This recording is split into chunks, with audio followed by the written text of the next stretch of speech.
Greetings.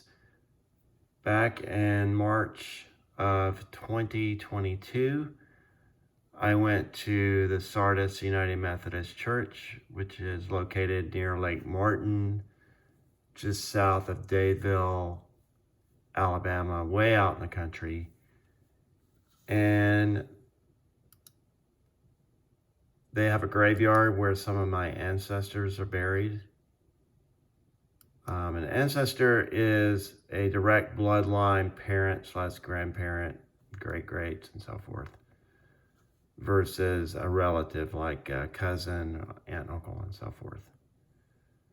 So to join any kind of lineage kind of organization, you have to have direct bloodline evidence, such as census data, death, birth certificates, marriage certificates. And so at this graveyard, we located my great-great-grandparents.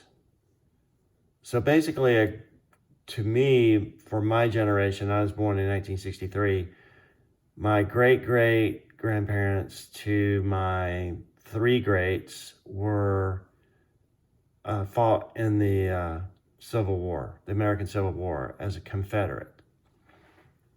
And 9 generations from me were in the American Revolution.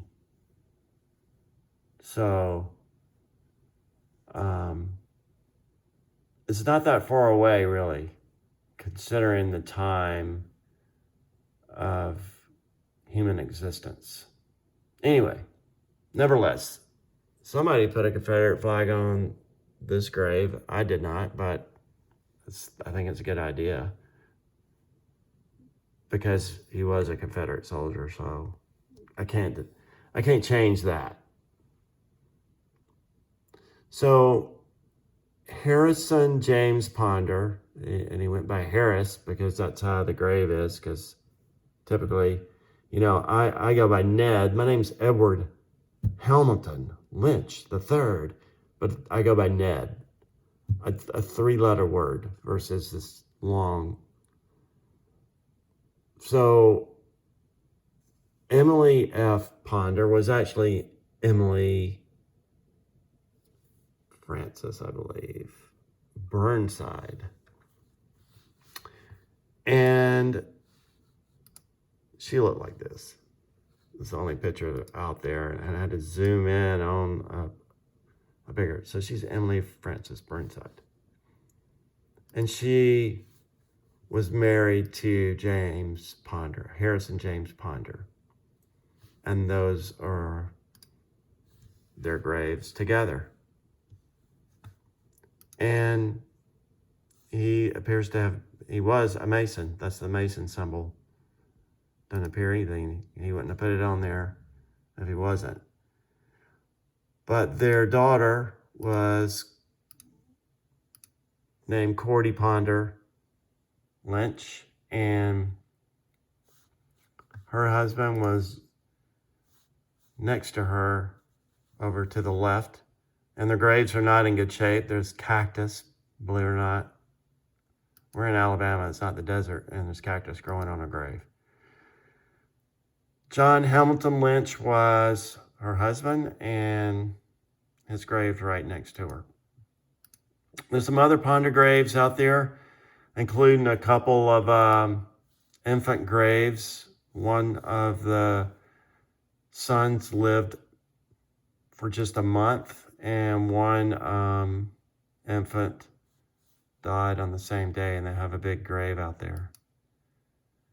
And those children were from Sally B., wife of W.B. Ponder, and W.B. Ponder is here. And I don't understand where they are exactly in the tree, but I think they could be possibly related, or a son, WB, could be a son of Harrison James Ponder, because I think the Frankie Ponder line in the Lynette, Alabama area is related to the WB Ponders. At least I've seen that in some other family trees. And it seems that this is our common ancestor. Nevertheless, Harrison J. Ponder and Emily of Burnside had Eliza Cordie Ponder, who was married to John Hamilton Linch. And John Hamilton Linch was a sheriff in Tallapoosa County. And my granddad was Edward Hamilton Lynch Sr., married to Kate Matthews. And they had my dad, who was Edward Hamilton Lynch Jr., who went by Eddie. And here I am, Ned, this little guy down here, little Ned. So, John Hamilton Lynch was a sheriff, and I heard stories that my granddad said that they hung people, and they would be hanging in the jail area waiting to be processed after they were hung. So that was in the early 1900s. And Harrison J. Ponder fought in the Civil War. And so did my great-granddad's dad, who would be another two greats away, John William Lynch. He fought in the Confederacy as well. And so I've got at least 36 American Revolution patriots I know of that I'm tracking, and a whole bunch of other Confederates. All these folks over here and so forth were involved in that. And while I'm talking about that, there's some history here for the United Methodist Church in West Point, Georgia. And it talks about the war and how it was terrible and a tragedy. The tragedy of Civil War was felt along the Chattahoochee. It touched the homes of the little town and inspired the organization of the West Point Light Guards. These young men offered their services to the Confederacy on May 2nd of 1861 and left for mobilization in Augusta 3 weeks later. During the years that followed, they took part in most of the important engagements of the war. Throughout the war, the Southern people felt that their cause was right and that they were drawn closer to the church as they prayed for victory in the terrible struggle.